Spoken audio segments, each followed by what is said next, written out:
Good morning, almost afternoon. Really quick before we start our schooling, it's actually almost 11 o'clock. We just have had kind of a quick morning, a slow morning rather. Say good morning. Shh. What you doing? You playing? You can't hold the phone. Are you playing with your blocks? No. Okay, so really quick, I just wanted to kind of give a little rundown of how we usually try to do our day.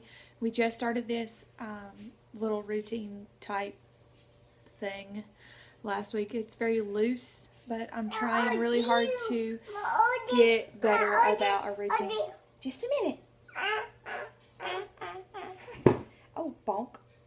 So I let the kids sleep until they want to wake up. They don't usually sleep past 8 o'clock. This morning they actually slept till about 8:30, a little after, so that was really odd. Canyon is usually up between 7 and 7:30, and I did hear him when I was getting out of the shower, but by the time that I got out of the shower and dressed and, contacts and teeth brush, all that, he was already back asleep, so I just let him sleep. So we eat breakfast, we clean up breakfast, get dressed, get ready for the day, and then typically right after that, the kids sit down on the couch with the iPad and they watch the Right Now Media app, and it's got lots of shows that are like character qualities or biblical truths in them. Like Lorelai right now is still watching hers just because she wanted to finish it, and I couldn't say no because it was so good. It's about a missionary. And so she's in there finishing that up. We were going to go ahead and start math, but we can get that a little bit more. So while they're doing that, I come in the kitchen and I just pull up a stool to my countertop and I have my Bible time. And they know, like, Mommy's reading her scriptures. They try to leave me alone. It doesn't always work out. I feel like the longer that we're in this routine, the more that they will understand that this is my time with the Lord. Yes, I could get up at 5 o'clock and do that. And maybe one day in one season I will. But when I'm still getting up with a newborn, or whatever he's considered now, I don't know. But I'm still getting up with Ridge at least once, sometimes twice a night. And so I just can't do that right now. Kudos to you, moms and dads, and everybody who can do that. That's great. So I just wanted to share really quick what I've been doing, and it's been a really big blessing to me. I got this book last year, and I didn't actually start it. Paul David Tripp, New Morning Mercies. Each day, and it's dated.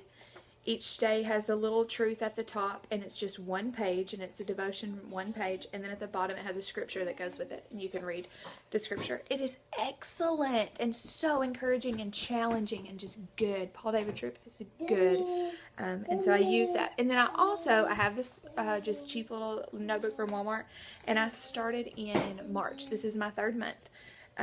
Doing scripture writing every day, and it obviously doesn't happen every day. I'm not perfect and I miss days, and so I just do my best to stick with it and do it as I can. It is from Heidi St. John. She is the busy mom on Facebook, but her blog is just HeidiSt.John.com, I think. Just Google her. She's excellent too. She's a homeschool mom. They used to live in the Northwest. And I think I saw on Facebook the other day that they moved to Tennessee. So that's probably a huge adjustment for her. But she just, every month, she posts a list of scripture writing for every day. And I print it out and I put it in my notebook so that I can reference it. I just tape it in there. And some of them are long, some of them are short, and I just write them in the notebook. And it's just a good way for me to make sure that I'm reading scripture, and when I write things, you read them 2 or 3 times when you're writing them, and then I can go back and read what I've written. So that's just what I use. That's what I do. And I go through seasons where I don't spend time with the Lord, and I can tell. I can tell it in my life. And so right now, thankfully, Tricks with Grandma Eva. Yeah, he'll be back. You're going to go to Grandma Eva's house in a little bit. So today, what today's going to look like is, Lorelai and I are going to do math really quick in just a little bit. Ridge is asleep. Probably not for much longer because Kenyon's getting wound up. Kenyon will play. Lorelai will do math. Trek went with Grandma Eva for one more birthday treat. And then the boys are... What? Do math? You want to do math? Okay. He always says that's so cute. The boys are going to go to Grandma Eva's, all three of them, if Ridge cooperates. If he doesn't, then he'll go with me. And they're going to stay with her while Lorelai and I go and grab lunch and just have a little girl time. She's been asking for that for a while. We both need it.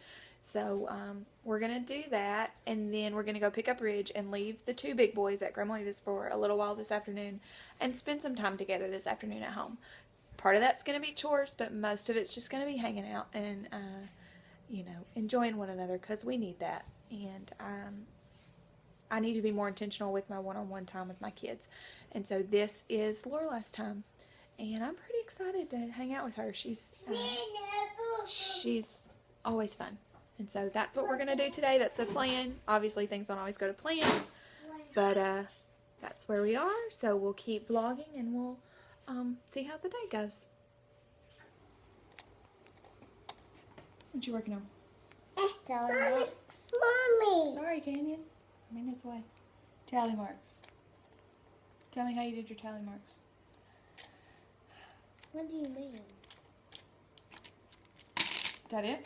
How many you got?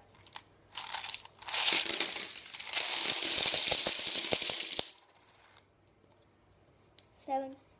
No, but how much money did you have? Because that's what you're doing your tally marks for, right? 35. 35.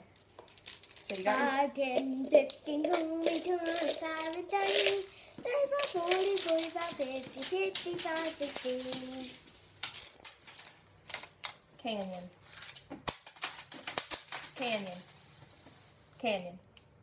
Are you making a mess? Yeah. You gotta pick it up, okay? They put all the coins back where they go. Okay, Lorelai, after your tally marks, let me write your number pattern.